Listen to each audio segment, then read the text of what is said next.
And for the folks who are on at this point, the broadcast is now live on our streaming service.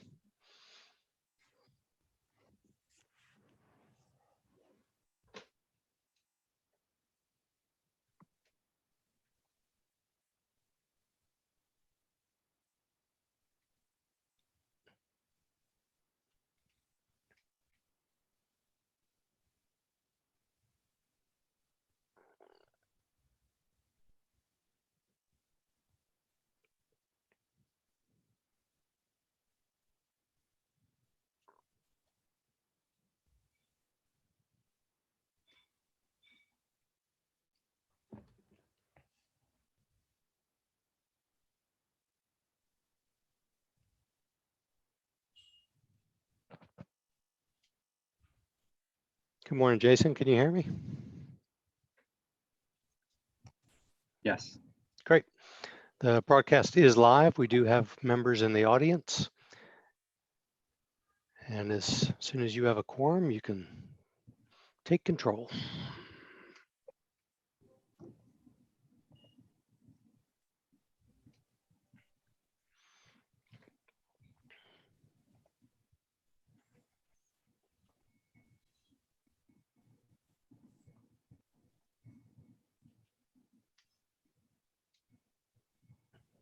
Can anyone hear me? Yeah. We can. Mm-hmm. And I can hear you. Isn't that awesome? Good morning.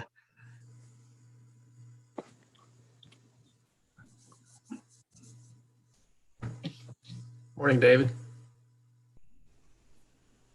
Morning, David. Good morning. How you doing? Doing good. We'll start in just a minute.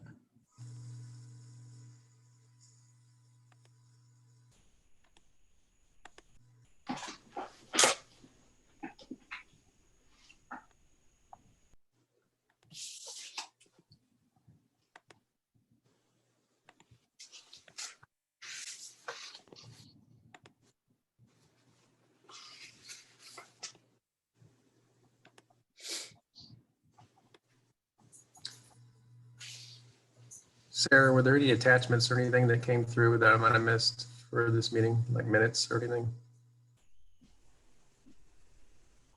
Yes, I sent minutes and a few other things. Would you like me to read forward to you? That was from you, Sarah? Yep.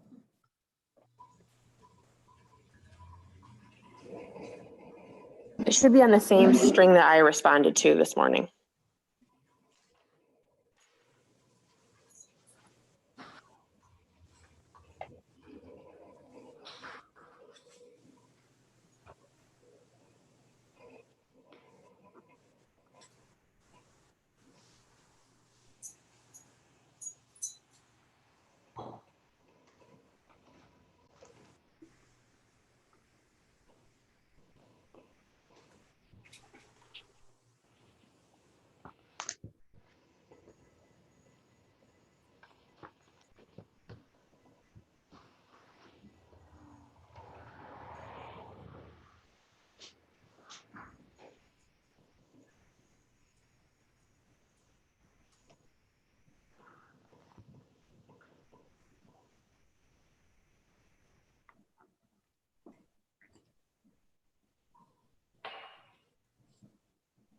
Were you able to find it, Scott? It'll just take me a little while with my slow internet. I haven't found it yet. I will though.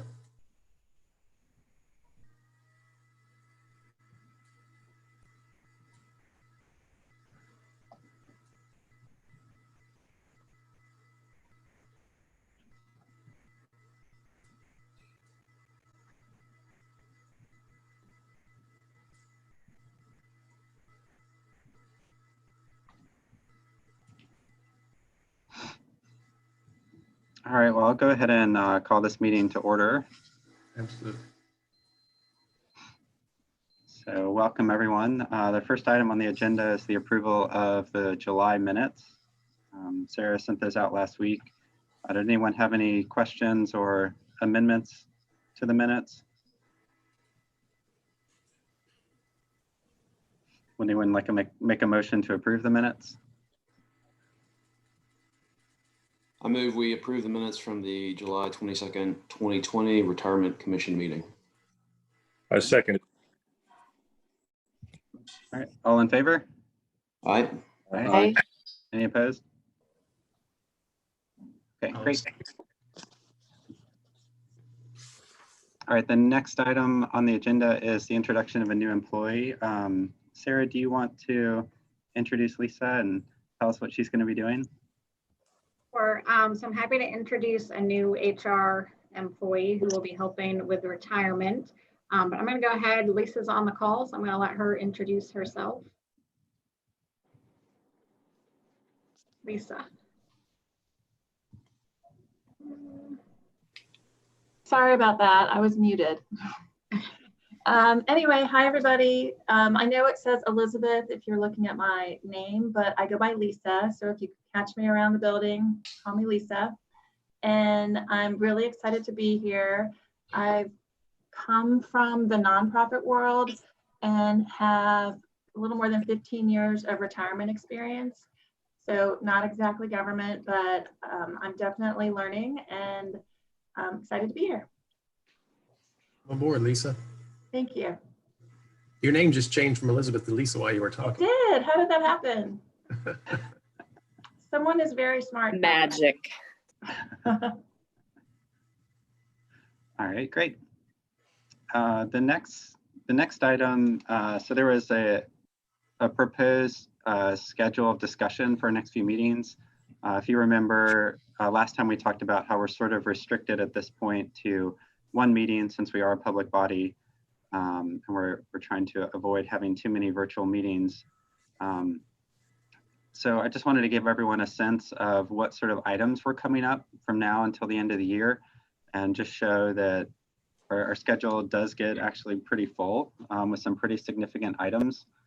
So September 23rd, which would be our next meeting, traditionally every year, Greg McNeely, who's our investment consultant, visits and goes over the annual report. So that would be for the fiscal year ending June 30th of 2020. So he would go through in detail the financial report, answer any questions you might have. He is also preparing some information for us that we'll have in a little more detail about our individual managers and any sort of ESG or sustainability approaches that they're already taking or incorporating into their portfolio just as a course of business. So the idea was that there are some questions that he was going to do some research on for us and sort of expedite that process to sort of inventory our current managers and let us know what they might be doing and what options might be available if we go down that road. So I just thought it'd be a helpful starting place. So he's going to bring that as well next month and have that ready. So that's the September 23rd meeting. That will likely be the only item on the agenda since it's pretty significant and it usually takes the whole time. October 28th, you may remember Bill Dowd and Bill Reed have joined us the last few meetings to talk about the experience study from the actuary. They will be presenting the annual valuation of the plan. So they use all those assumptions that we adopted during the 5-year experience study. They will do the annual valuation based on the plan's assets as of 6/30, and they will give us the new contribution rates that will go into effect next fiscal year, a year from now. November and December, those are open at this point. Those meetings end up following the weeks of Thanksgiving and Christmas, and they're often canceled, which means that if we do want to meet those months, we would probably need to find different days to meet, perhaps earlier in the month.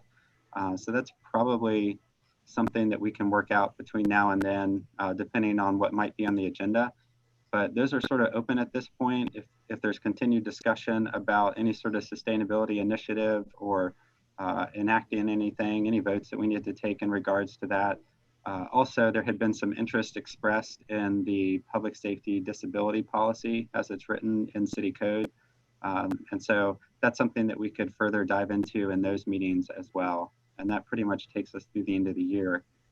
So I just wanted to get a sense if anyone else had any other items that they wanted to discuss or any thoughts on what that schedule kind of looks like. I don't have any thoughts on any additional, but I do think that it's a good idea to schedule meetings in November and December. I think we have enough just with what you described to fill up those meeting times. And since it is November and December, it's probably best that we start scheduling dates as soon as possible, since the holidays will start to jump in and vacations and things like that will ramp up.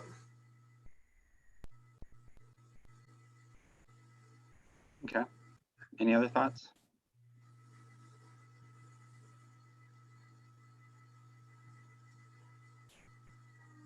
All right. We'll try to make that happen.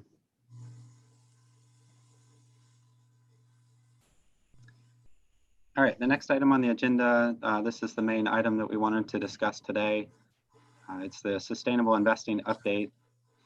So you might remember we formed a subcommittee a while ago, and that committee was meeting pretty regularly until about February. And with COVID and the suspension of certain meetings, it hasn't met for a while. But just wanted to bring that back up and just catch everyone up to where we were and what we were working on, and try to get a general sense for where everyone is and what direction we want to head in regards to that initiative. And so there were quite a few materials that were sent out. One was, you might remember that Cornerstone, which is our large cap value manager, they are a pretty concentrated portfolio of 30 names.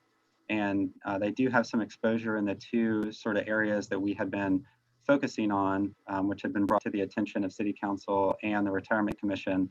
The first area being energy and fossil fuels, the second area being weapons manufacturers. And so they do have exposure in that area. And so we thought that might be a good place to sort of do a miniature case study to see what might it look like if there was some sort of action taken in either of those areas. What would the portfolio look like? Sort of what restrictions would be placed, what names would be excluded. And so I sent that out with Sarah's email, where they had sort of done a little case study and compared our portfolio to another portfolio. So that was one of the items that went out. So the other portfolio had certain restrictions, and the gentleman who's our account rep was sort of describing, here's what your relative performance would have been to your current portfolio. Here's what the relative performance would have been to the index performance. And you can see sometimes the portfolio would have done slightly better. Sometimes it would have done slightly worse, but generally in that segment of our investment portfolio, it would have been pretty similar if a restriction had been placed over the last few years. So that was one of the items. One of the other items was a summary document just to sort of guide our discussion today, because it has been a while since we've talked about this. And I can share that just so we're all able to look at that, if that's okay. So I will attempt to, I don't know if Brian can enable me to share that document. Jason, just to be clear, when you say similar, you mean better, right? In some time periods, it was better, yes. But sometimes it was not. Jason, you should be able to share now. Okay.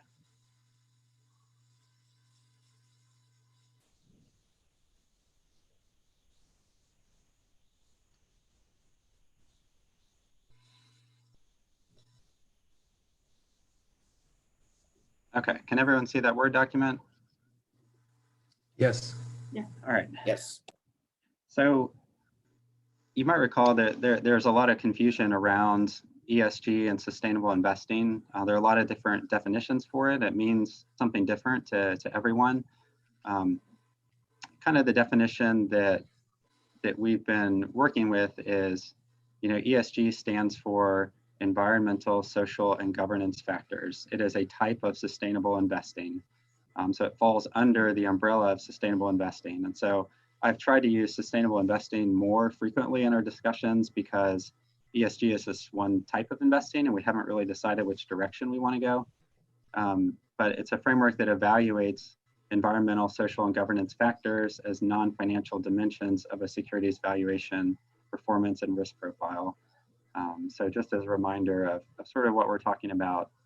The other item that's pretty significant in any discussion is the commission and the city's fiduciary duty to its plan beneficiaries. So that's just a legal designation that requires pension funds to objectively act in the best interest of their plan participants. So any decision that we make, that's our primary objective, is the best interest of our plan participants. So I guess what I'm trying to get a sense of today is, where is everybody based on the information that you received so far? Do you feel like you're ready to move forward on a vote on whether we want to continue down this path, or have you seen enough? What other information could we provide, and that sort of thing? Are there any other questions that we could have answered for you?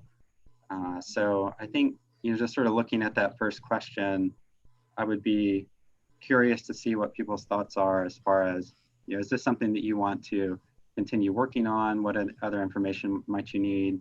What goals might you want to have? So I would just open the floor up for discussion at this point and see what people think. I have a quick comment. If we could just back up to the first two definitions real quick. Where do those definitions come from? I'm mostly concerned with fiduciary duty, and I want to make sure that it aligns with whatever legal definition it is that we're working on there. This is the actual wording of that legal definition.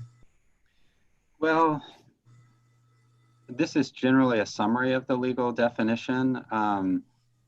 It's based on the ERISA definition. So ERISA is a government law that governs private pension plans. We're not a private pension plan, so technically we're not under ERISA guidelines. However, from what we understand from the city attorney's office, those guidelines, while not directly applicable, are still good to follow. And there have been some court cases that have involved private plans and public plans where this sort of definition has been used. And so even though we're not an ERISA plan, we still generally have been advised that we ought to generally follow ERISA guidelines when it comes to fiduciary duty. Okay, could we get our city attorney to verify that this definition is in compliance with the ERISA definition? Yeah, we can do that. And one other note, there's been some recent proposed changes to the ERISA guidelines in regards to ESG investing.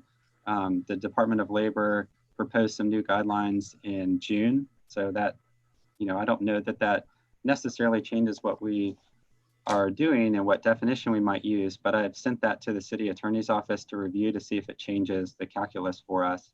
I think generally our approach has been fairly conservative and in line with ERISA guidelines, but I have not heard back yet from the city attorney whether that sort of changes anything as far as what we're looking at with these sustainability initiatives. But we can provide that information again. Sebastian Wiseman, when he was here, did a write-up for the subcommittee, just kind of talking through that. And that's something that we could provide to the commission if that would be helpful. Yeah. Thank you. Jason, could I make a motion that I emailed to this list in recent days? I have a question about that. If a motion is made, can it be discussed as is, or do you have to then second it or do something else in order to talk about it? The motion is made, it needs a second, and then the discussion takes place after that, and then amendments can be made, or the motion can be carried or die. Yeah, so I think my understanding that it would need to be seconded to discuss the specific motion, I believe.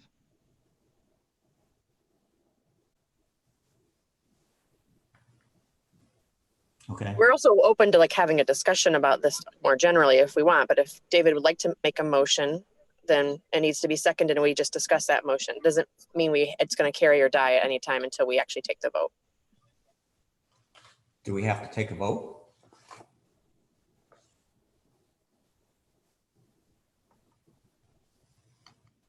Yeah, I mean, I think if a motion is made and seconded after the discussion, we would call the question and take a vote on that specific motion. And we could, continue and have a conversation after that if we needed to. Hey, Jason, just before David makes his motion, got a question and probably be best answered by the city attorney, but it's probably something we need to ask. If members of this board or the subcommittee or anybody who would vote on these things were to have investments in any of the companies or any of the categorized companies such as fossil fuels, weaponry, or sustainable energy companies, should we abstain? Does that need to be made public? And just a question I had.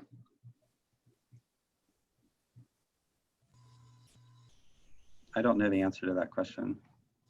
I mean, as a practical matter, most people, if they have investments in 401ks or retirement type accounts, which involve funds, then indirectly you probably do have those investments because they're embedded in virtually everything. Well, not just indirectly, but let's say directly. Do we need to parse those out, and or is it? It's a question that needs to be answered, at least on my part. Yeah. I may be the only one here who doesn't have any investments, but I'd prefer not to be the only one voting. Yeah, I'm not aware of any restriction that would prevent you on voting on this. I mean, we all have the same fiduciary duty in the votes that we make, and in all the professional organizations that we've been involved with, I've never heard that issue raised that commission members weren't able to vote on something because of an individual position that they had. So I'm not aware of any reason that you wouldn't be able to. I would think as a practical matter, Joe, what we're talking about in terms of, even though the fund is large, I mean, there's a lot of money in it. In the world of finance, it's a drop in the bucket. So whatever decision we end up coming to isn't going to impact those holdings one way or the other. So I don't know, if you have an oil well in your backyard, maybe that ought to be disclosed, but I don't think you do. Just to be clear, our hope is to influence a growing trend that does have some impact, although the immediate impact of our specific action may be negligible. Right. Yeah, but I think the question comes down to it's not a matter of if I have an oil well or a solar farm in my backyard. It's a matter of however big or small the investments in these types of companies that either have military ties or energy ties. It's a question that I think needs to be answered. And I appreciate the opinions, but I'm not sure that that's good enough for me right now. Yeah, I mean, I guess I would add too that there's several employees on this commission who have a vested interest in the plan, and there's not a similar mandate to not vote on anything that we do because you have a vested interest. So I think that fiduciary duty is still there. You still have to vote in the best interest of the plan participants, whether you're a plan participant or not. But I could make a similar argument then that you wouldn't be able to vote on anything. So agreed. Thanks, guys.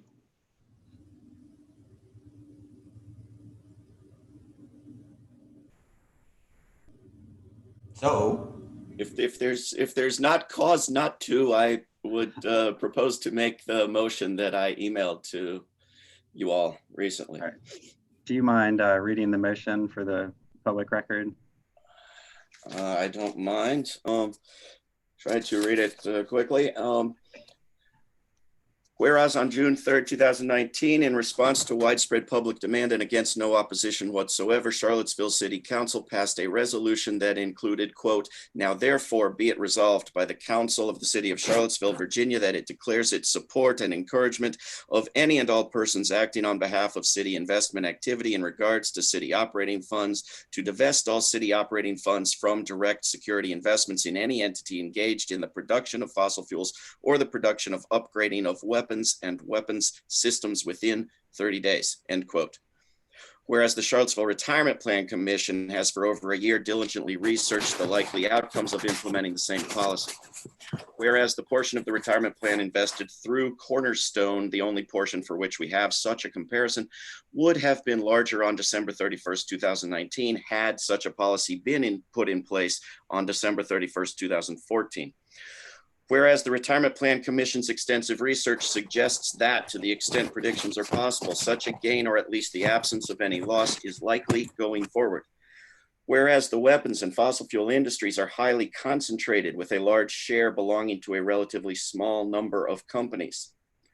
Therefore, the Retirement Plan Commission will immediately direct the plan's investment managers to divest from the largest 25 weapons producers and the largest 25 fossil fuel producers in the world, with the divestment to be completed by December 31st, 2020, with the largest 25 weapons producers drawn from this list, words that are hyperlinked to a list, to be updated as appropriate in future years, and the largest 25 fossil fuel producers drawn from this data, again, hyperlinked to the data.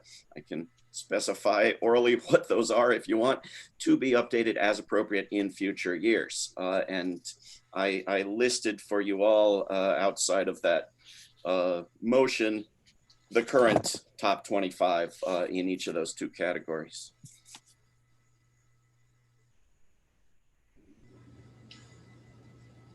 There's a lot to that motion.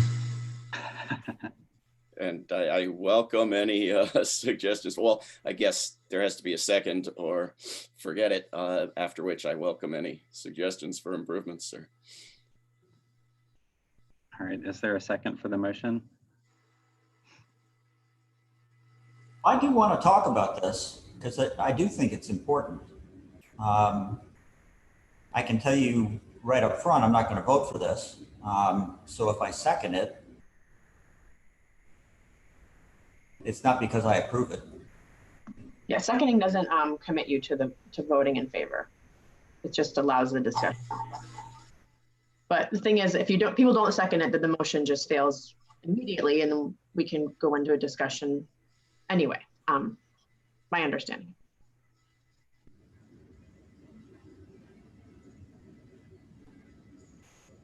So if it's seconded, we would discuss it and then take a vote. If it's not, it would just die and we would go into discussion. Yes, that's how similar things have happened in other meetings. Because it's on our agenda to discuss broadly, and if there's not an appetite for this motion specifically, then it would die. But we should discuss why it didn't survive, for sure.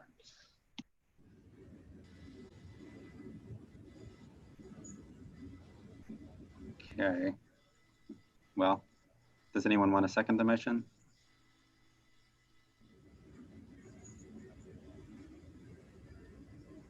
Okay, it doesn't look like there's a second for that particular motion. I guess we'll open the floor up for general discussion then. Well, initially when this came up, I was not completely supportive, but I've spent a lot of time looking into it and thinking about it, and I've kind of come around a little bit, actually more than a little bit, and I do think that it's a worthwhile approach to look into. Jason, on your ESG investing handout, you kind of in the middle of the first page, we've seen this before, outlined some strategies. So there's different ways to approach this. And the reason why I have a problem with the motion as it was made is that it's all the first line. It's all negative. We're not going to do this, which I don't think is the way to approach this.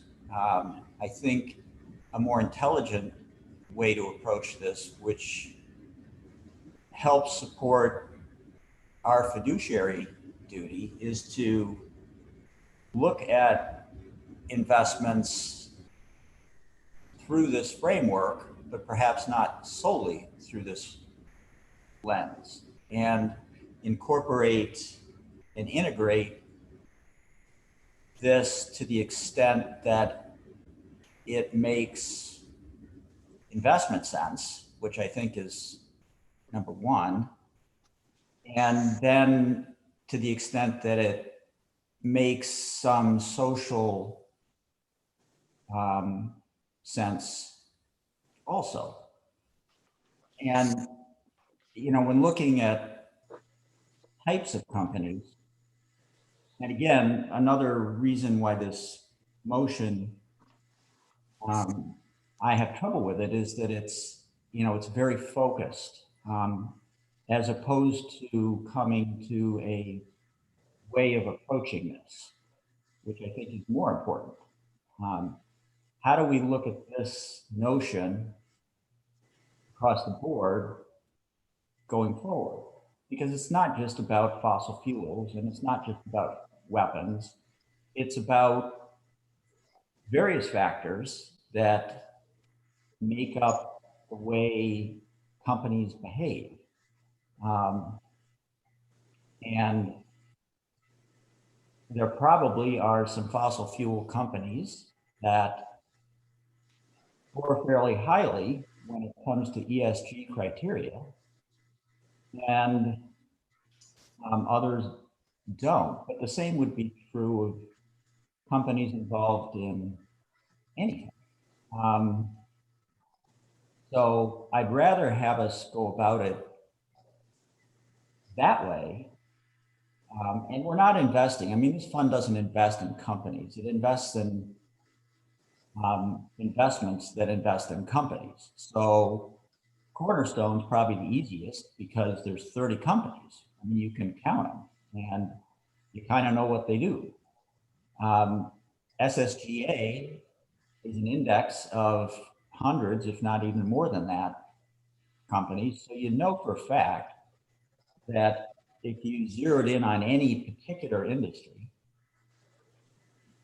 you know, pick your industry, it's going to be there.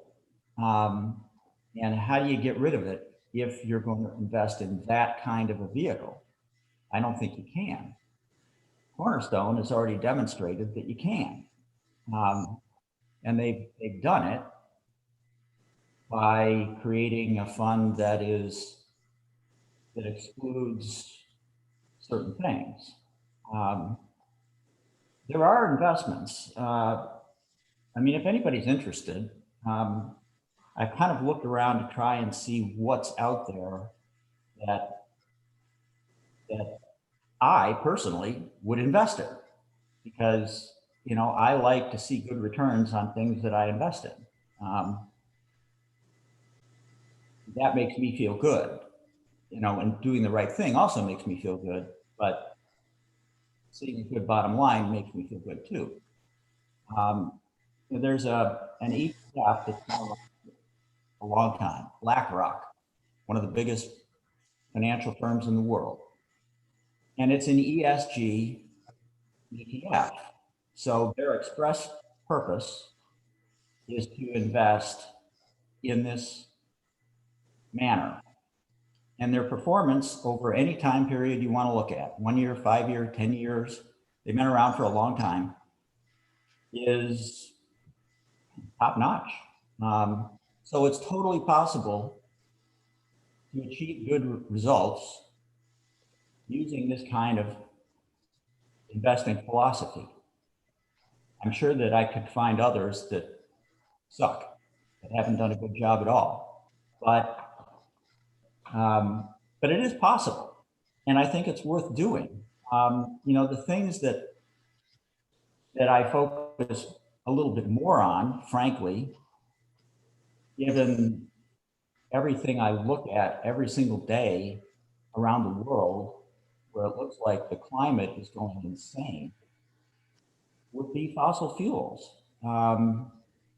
And figuring out a way to minimize the use of that. I'm not sure that not investing in fossil fuel company actually achieves that, but it does, I guess, philosophically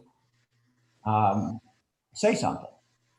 And I do think that's important.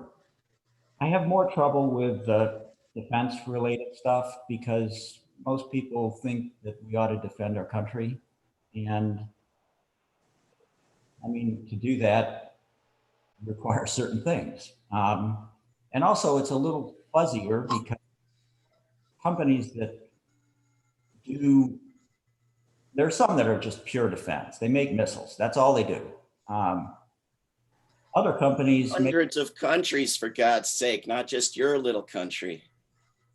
What did you say, David? The same companies arm both sides of every war. You can't pretend they're just arming one country. Look, I respectfully resign my position on this commission. I think you would be better off with someone with both more time and a more malleable sort of morality. If I don't expect any objections, I wish you all well, and I hope, for God's sake, you do something sometime in the coming decades. There is such a thing as being too late.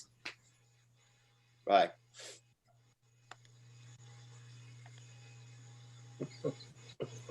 Well, that was interesting. I don't particularly feel a loss there, but at any rate, I still think this is worthwhile pursuing. So I'll shut up now. I think that was well put, David. I like that idea. I think that the size we are, we need to be able to stay and be able to play in the fund field, and peeling off too many pieces of it makes it impossible to do. Knowing that there are funds out there, like, was it BlackRock that you said that is, yeah, right. There are avenues out there where we can go down this path of ESG, I think, successfully using funds like BlackRock that would support the mission of ESG as I understand how we want to unfold ESG without causing great harm or tremendous confusion to trying to run our, what we say is little in the world of finance, but it's really big to us, fund for retirement.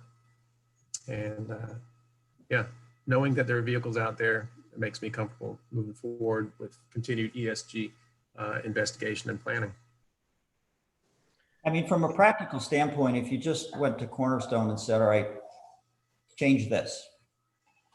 You know, what David said is true, that if you start in 2014 and go to 2019, the performance would have been slightly less, excluding energy. If you start at 2017 and go to 2019, it would have been worse. If you start at 2018 and go to 2019, it would have been worse. So time frame matters. You know, when you do something matters. But having an overall philosophy and an approach, I think is what we're looking for, as opposed to just pointing at something and saying, all right, get rid of that. And I'm sorry he left before he heard any kind of support for anything. I'm not opposed to what his intent was, especially since apparently over time, and as I understood it, they didn't consider replacement. That was just to take things out and use the rest. So it would appear to me that you could make that up. I'm not in favor of listing 50 companies and say that you're not going to invest in that. I would sort of be interested in what Cornerstone took out. just to see what they considered fossil fuels and weapons and what companies those were. Jason, isn't in Cornerstone, wasn't Chevron pretty much it? Currently, yeah. So, if they were to do that today for fossil fuels, Chevron would be removed from the portfolio. They only have 30 names, so there's never more than 1 or 2 fossil fuel producers in the portfolio. There were a few more defense contractors from time to time, Honeywell, Raytheon, General Dynamics. They kind of pop in and out of the portfolio, but you're never talking more than 10% of the holdings. Yeah, well, I mean, if Chevron was it, and that's negligible, I mean, I don't have any issue with doing that. I'm more concerned with that the list of 25, what he considers weapons companies, where half of their business may be commercial and half of it may be military, and what that does to the portfolio if we have that in it. But in general, I wasn't opposed to the concept. Actually, I'll just piggyback on Al. Similarly, I was not in favor of this particular motion, but the results that we've seen from Cornerstone certainly intrigued me. As I think David mentioned, BlackRock, the world's largest asset manager, at the beginning of the calendar year, sort of planted their flag on the ESG hill, which certainly got my wheels spinning a little bit on it and thinking about it a little differently from a fiduciary standpoint. But in terms of this specific motion, I think one of the things that concerned me was it seemed like it was a very tactical, for lack of a better term, response, and that it just dealt with Cornerstone. I don't know if that was necessarily the intent, but in my mind, it raised the question of, do we, let's sort of sake of argument, say we adopted that motion, and then do we say we're done? We've done ESG, we're moving on, or are we looking more of a strategy sort of across the board, and that there might be additional things down the road? And obviously, Cornerstone being one of our largest asset managers is not the only one. And so that was something, and unfortunately, didn't have a chance to really dig in on this a little more to kind of understand this, because I think while again I wasn't necessarily in favor of this particular motion, I did want to, I think it certainly there's probably some pieces in it that could inform future motions in this area. So again, summarize. I mean, I think I'm intrigued by what we've seen. I think it certainly raises some issues for some further investigation and some further discussion. But that's kind of where I am at this point. I think, Chris, it's harder to when you look at the entire portfolio, to dig into certain investment vehicles.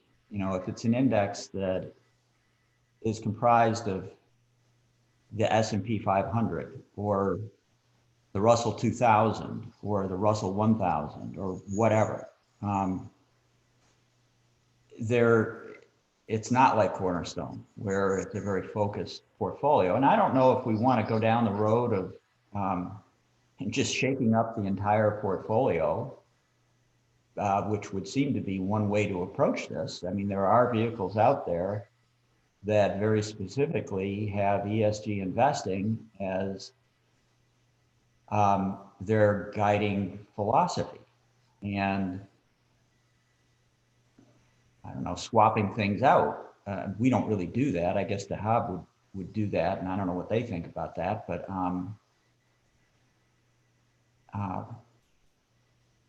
so, I mean, it kind of gets interesting there. Cornerstone's probably the easiest thing to tackle because there's only 30 names. From this conversation and from all the eloquent points that David Hughes has made here, would it be appropriate at this point to contact DAHAB and ask for them to do some research on a list of funds that we could maybe begin thinking about swapping out, or recommendations to them? I guess that's to you, Jason. Your thoughts on that? And picking on that, I can't remember where we last left off with Dahab on this. I know that we met with them directly with the subcommittee, and I just can't remember what the next steps were with them. So I just wanted to echo what Scott's question was and just remind myself of where we left with them. Yeah, the last interaction we had with Dahab, Rich Dahab came to Charlottesville and met with the subcommittee, went through a presentation on ESG investing, some of the pitfalls, some of the advantages, and then sort of kicked it back to us on what would you like to do? What do you need us to do? The only thing that we've had with them since then is asking for that sort of inventory of here are our managers, here's what they're already doing. Some of them I can tell you, one of our emerging market managers is a signatory on an international organization that supports ESG investing. So that's already baked into their investment philosophy. They think that that provides the best approach for the way that they do it. And so I think being able to highlight those areas where we already have managers that are doing this and incorporating it would give us a more balanced approach of where we need to focus. And so Greg is going to bring that analysis in September when he meets with us. So he'll do the financial presentation, but he'll also have this analysis of kind of an inventory of where we are currently and what strategies might be best appropriate for each asset class, I think. You know, kind of going back to the process we went through last year in selecting our manager. I don't know what other people thought, I don't remember, but I know what I thought. And Dahab was probably on the ESG front. They didn't score well. They didn't seem terribly interested in that. And they didn't bring much to the table. Two of the others, one of whom I think it came down to Dahab or them, and I forget the name, but they brought a lot. So, you know, expecting Dahab to really take the lead on this, I think, we know what we bought. We didn't buy that. If we wanted that, we should have made a different choice. And I'm not suggesting we go back and revisit that, but that's where we are. So I think if we want to really do this, we're going to have to push them. They're not going to come to us and say, hey, maybe you ought to look at this. My understanding was that they said that they would look into anything we wanted to do and that they would pull and replace, but that would come at a cost. But they were not necessarily against it. I think they were neutral from what I understood. And they said, you tell us what you want to do. It's going to cost money, but we'll do it. Did I take that wrong? Or? Joe, you know, that's a different approach than being proactive in heading down a certain road. And as far as the money, I don't know why making changes should cost us any money. I think what they meant by that is that if you went to a specific investment vehicle that they've brought into the portfolio and said, all right, we want you to tweak this investment vehicle to eliminate or, you know, focus on a certain thing, that would cost us money, because then those people, whoever those people are going to have to do things they don't normally do. But to simply say, Cornerstone, you're out, let's bring this in, you could evaluate that pretty easily. You know, Cornerstone costs X, this thing costs Y. And are they different or are they the same? So I don't think doing this should necessarily result in higher costs.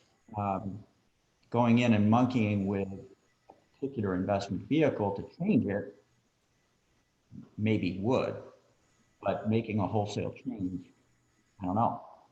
What do you think, Jason? Yeah, I would agree that DAHAB's not leading the charge on it on ESG, but they have been very accommodating. We're the ones that are going to have to push it. If we want to do it, they will do whatever we ask them to. Our contract pricing with DAHAB is not going to change, but similar to what David was saying, if we go to our individual managers and say, we would like you to place these 3 restrictions on our portfolio, they might say, sure, we can do that, and it'll cost you an extra 5 basis points. Or they'll say, no, we're not going to do that. And then we have transition costs and transaction costs, and we have to do an RFP and find a new manager who may charge higher fees. And I think from DAHAB's perspective, there's an unknown there as far as what the performance would be. So you may end up with underperformance that's going to cost, or it might do better. You don't know. But there are these other costs, but they're not directly from DAHAB necessarily.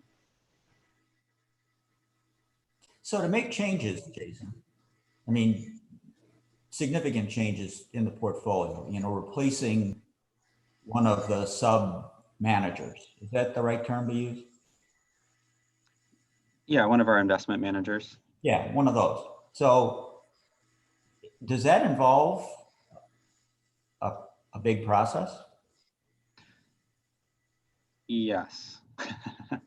So we would develop an RFP with DAHAB. We would develop the scope. We would issue the RFP.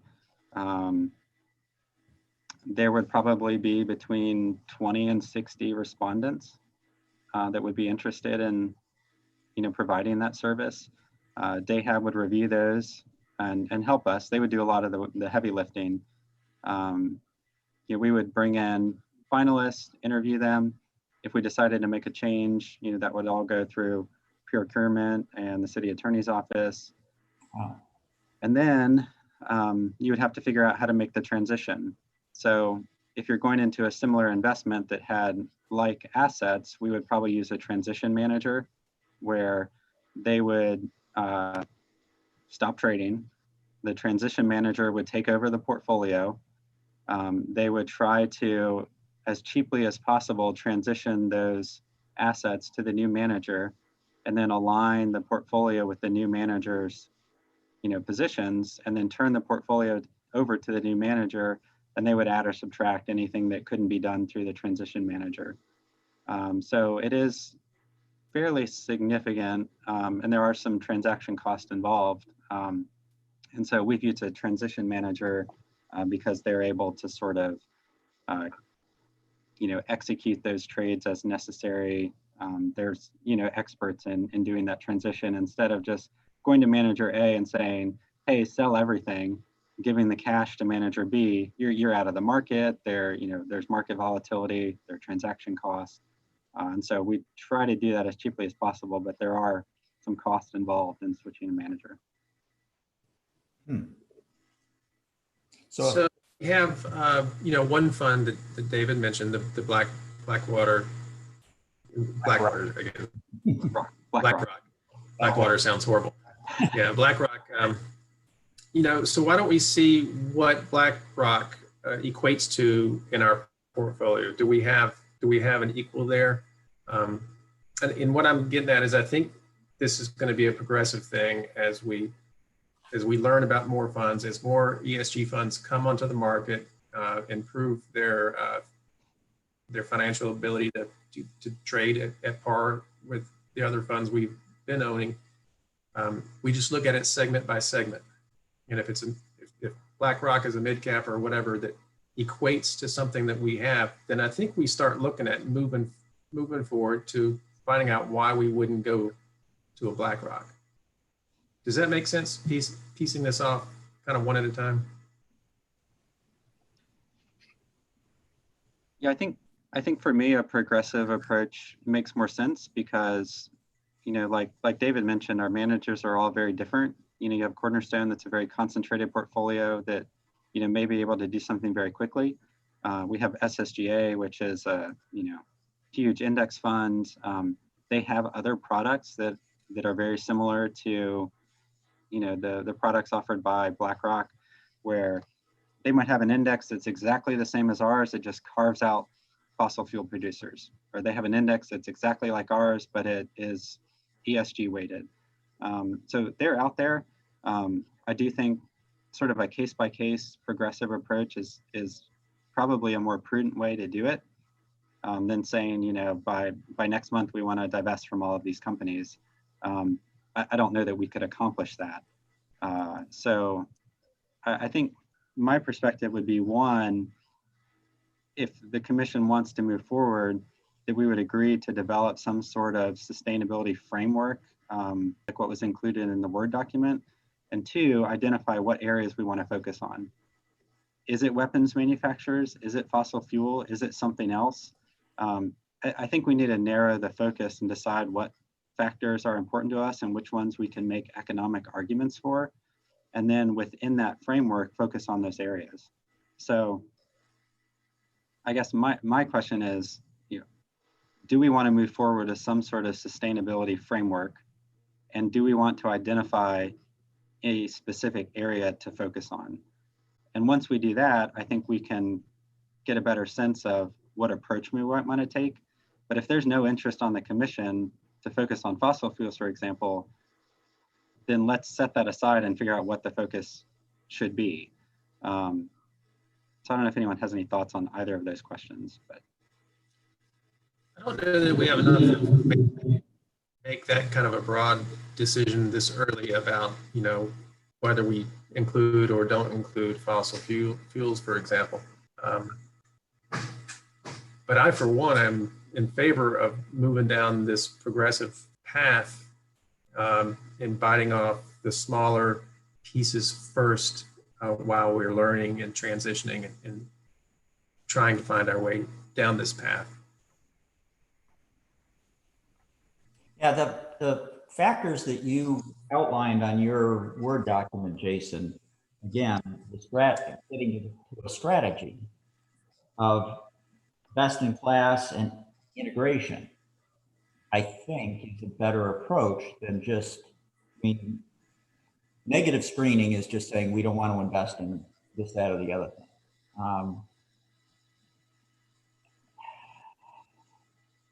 I prefer the other approaches as being a more rational way to approach this. And it's becoming more and more commonplace. I mean, probably a number of years back, this would have just generated puzzled looks on people's faces, but you know, that's not the case anymore. Yeah, I agree with that, David. And I think that, you know, the marketplace and the professionals that are in this marketplace that have figured out how to do ESG should be a guidepost for us. And so we're not trying to figure out, well, should it be fossil fuels or should it be weapon systems or should it be this or that? But let's see what the marketplace and the professionals who have already taken a deep dive on this, so see where they've landed, what kind of funds are available for us to look at. I mean, maybe David can help us with that, but I mean, David's right. This is no longer a new industry. It's been several years that ESG has been out there, and let's see what's come to fruition and maybe not reinvent the wheel. I can tell you in the BlackRock ETF, and I'm not, you know, I'm mentioning that because that's something that I came upon. Well, I didn't just come upon it. I spent some time coming upon it, but that seemed like they figured it out and do a pretty good job of it. But the portfolio is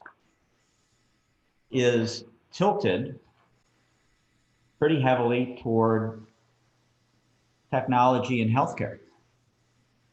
You know, almost half the portfolio is made up of companies that are in those businesses. They actually do have energy firms. So ESG is not just about industry groups. It's environmental, social governance. It encompasses more than just do you drill for oil or do you make guns? And I don't know if that makes it harder or easier. It's easier to say, no, we're not going to do that. That's easy. But it might not produce the best results either. Personally, I'm not opposed to sort of the progressive approach that you're talking about. Long term, I think that makes more sense. At the same time, I'm not opposed to specifying fossil fuels, which from everything I've seen seems to be fairly low hanging fruit. And so I wouldn't be opposed to specifying fossil fuels, because I don't think from what it looks like that costs us anything. You can replace that and make that up. But I also wouldn't want to just blanket, say 25 weapons companies or, so I'd sort of like to blend the two, and I wouldn't be opposed to fossil fuels being specifically, excluded. Okay. And can we contact Dahab and have a discussion with them about what research they could bring when they come to visit with us this fall about funds that are out there that may that purport to be ESG, and what are they like? Are there any out there that could maybe fit in, puzzle piece out, puzzle piece in to our portfolio? Sure. Again, we want to start with the smaller pieces first. Jason, I apologize because I was in the car earlier and I was able to get back on my computer. Did you talk about that sample policy language that you put in the bottom of those sheets? Just in my most recent comments. Okay. Yeah. So where did that come from? I wrote that. Oh, great. No, I was just like, I thought maybe you pulled it from somewhere else. No, I think it's great. I was just, I'm just trying to decide, like, I think is a good starting point.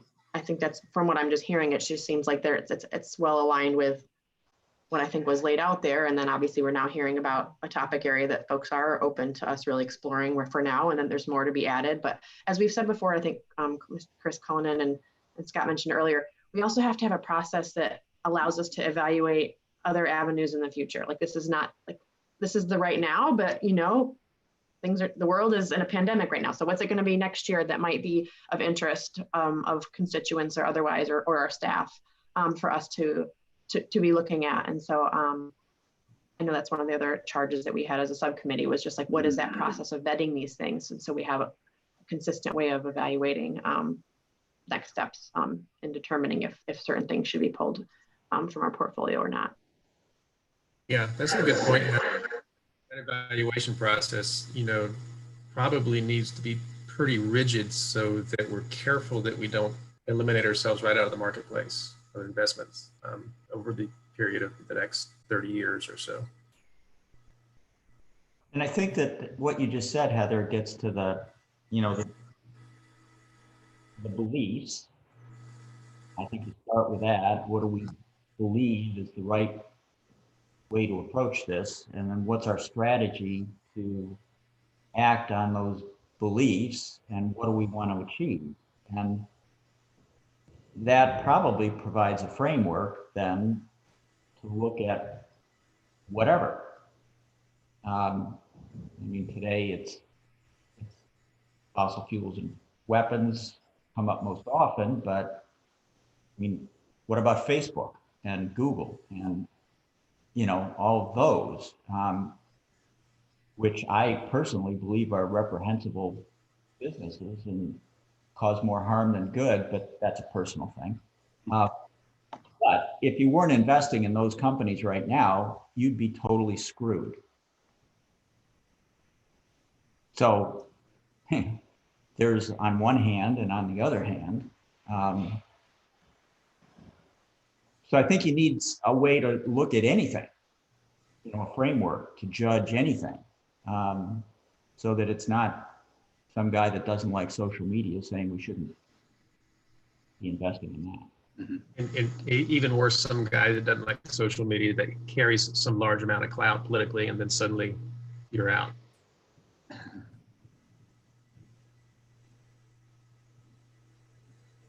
So we're almost out of time for this agenda item. Are there any other thoughts that anyone wanted to share?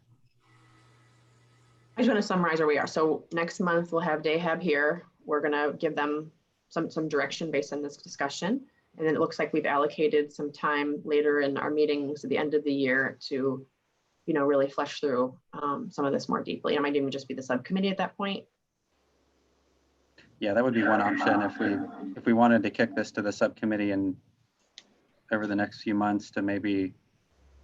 I haven't heard anyone object to a general framework and continuing down this path. So if anyone wants to, now would be the time. Listen, I'm not going to object. I just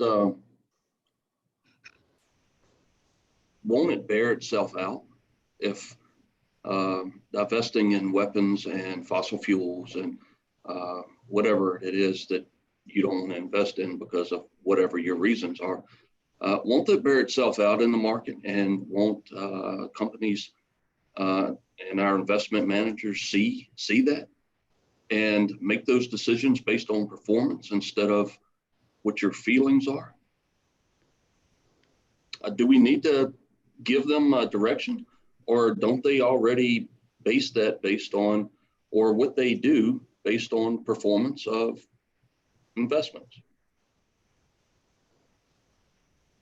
I think, that gets back to having a set of beliefs and having a strategy that puts those beliefs into an action, as opposed to just excluding things, which I guess is a strategy, but it's not really.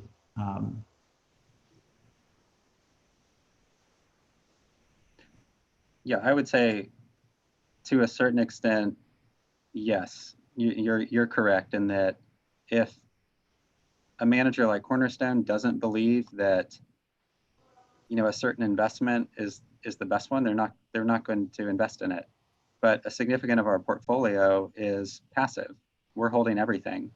And so if we have an investment belief, for example, that fossil fuels are not an economically viable investment that's in the best interest of our plan participants, but then we take half our portfolio and put it in index funds that invest in those, then those two strategies don't line up. We would need to realign our passive portfolio, for example, to match that investment thesis.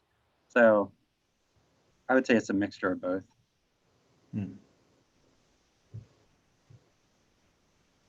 I have no opposition to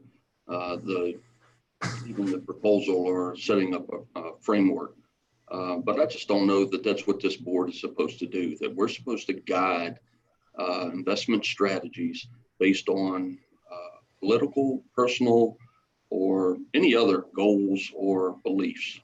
Tell me if I'm wrong. My understanding is that we're supposed to, our duty is to look out for the plan and the benefits to the retirees. And one way we do that is we pick the people who do that for us. And we just did that about a year ago. And if they're not performing, or if they're not looking at these things and they're making bad choices, then it takes care of itself. This idea of we have to tell them based on a political or personal feeling what to do, I'm against that.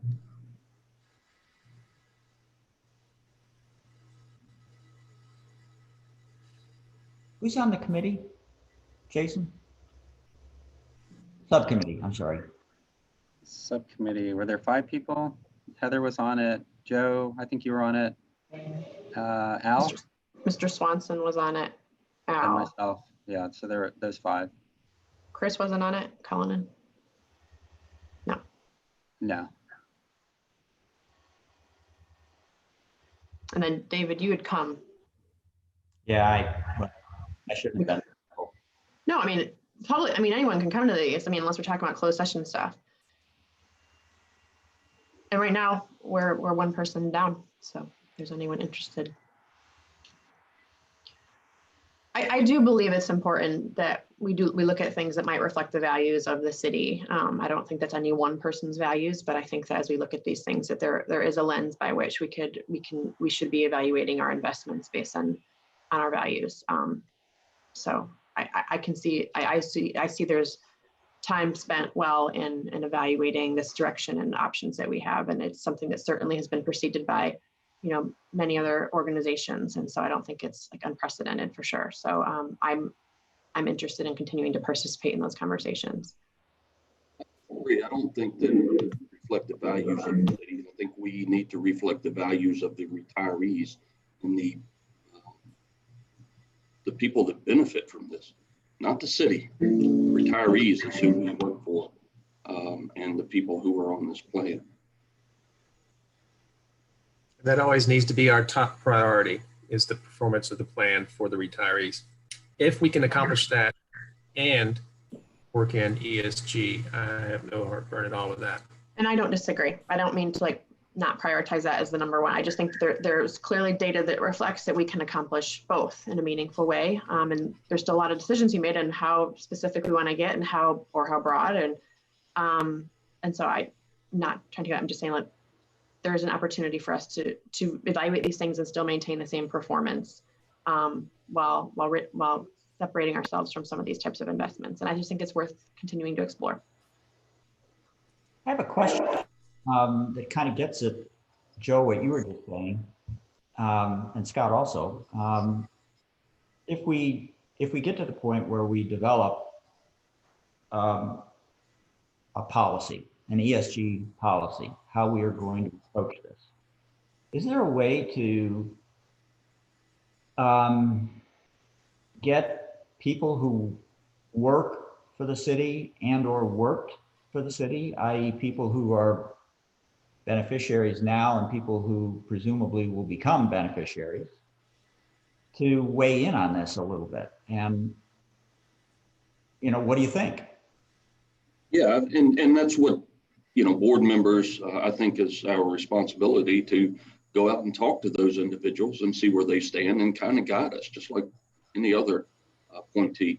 But certainly, I think we could invite those beneficiaries and future beneficiaries to these meetings and to subcommittee meetings, and listen just like any other point, just to make sure that we're getting those voices are heard.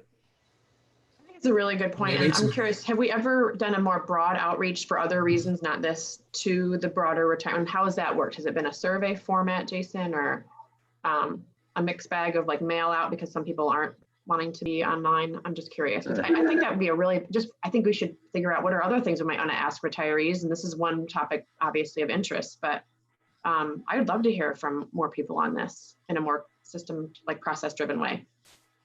Yeah, no, I agree that we should solicit input from retirees and employees if we're going to make any sort of change like this. In 2017, 2016, we underwent a sustainability initiative for the fund, and I think we did about 15 employee meetings. It was guided with the help of the city manager, and we also did an employee survey that we sent out to all the pension participants to get their feedback as well. So that's certainly something that we could do again pretty easily.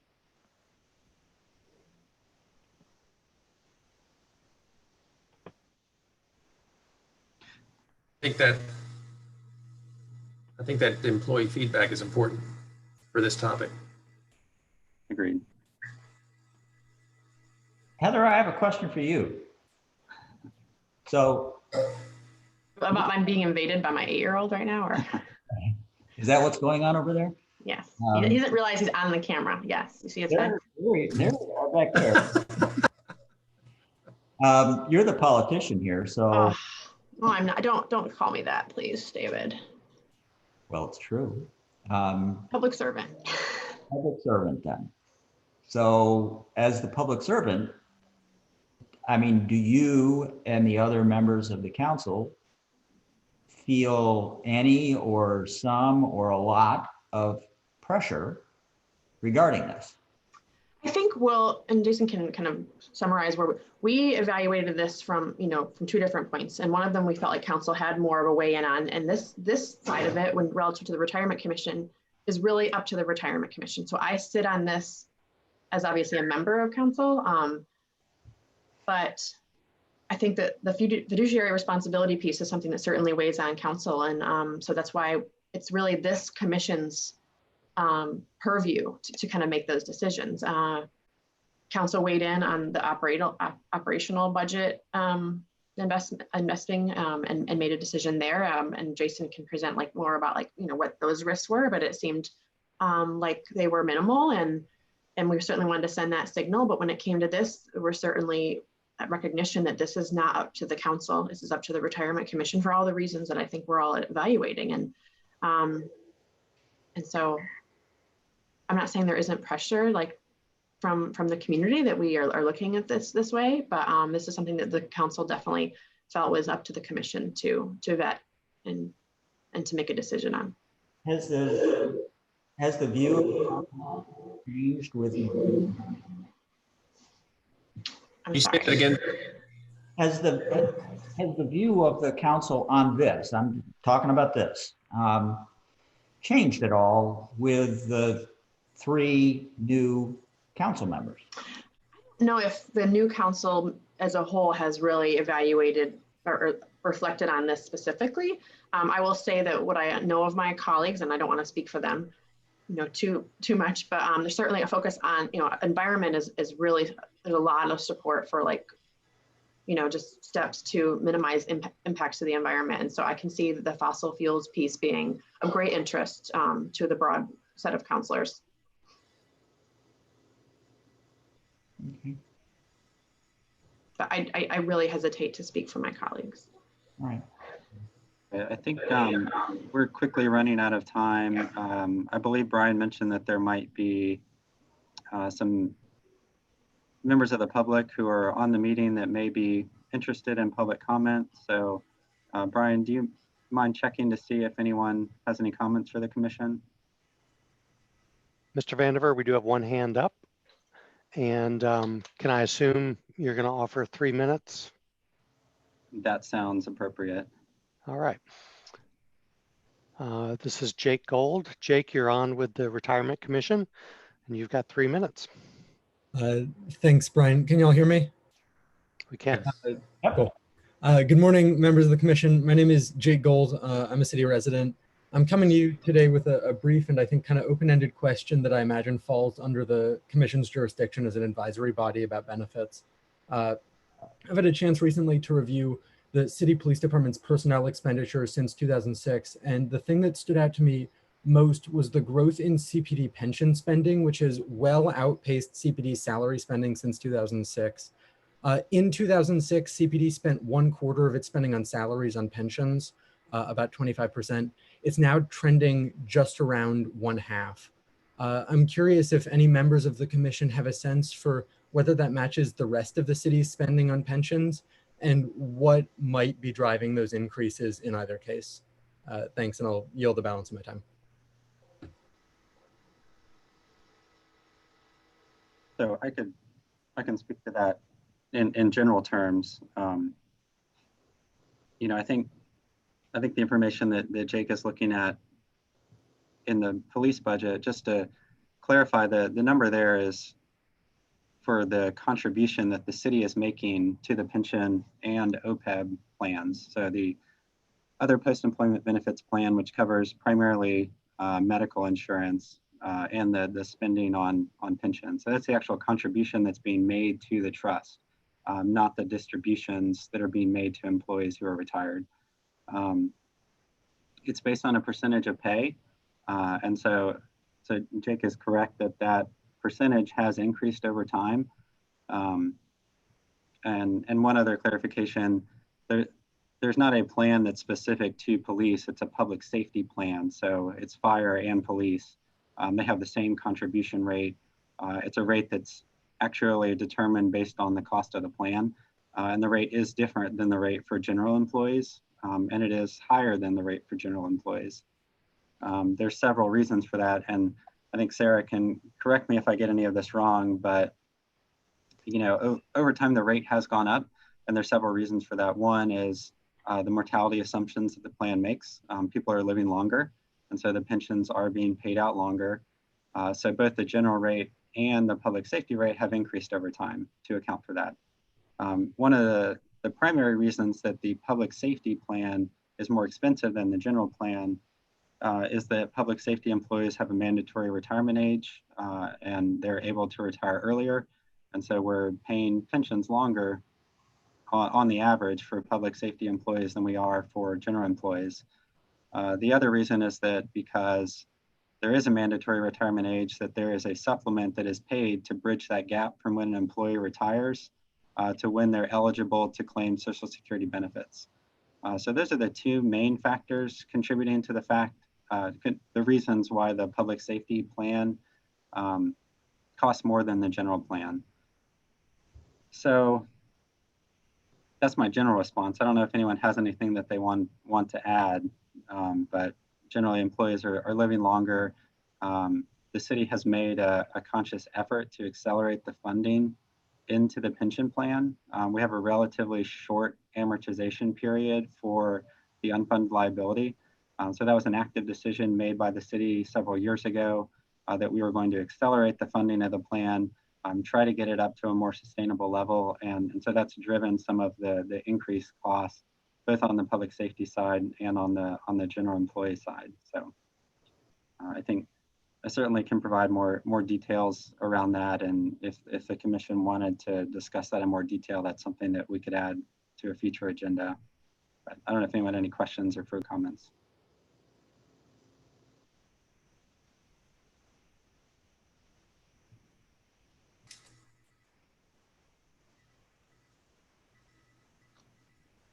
Okay. Any other comments, Brian? There are no other participants or hands raised. Okay.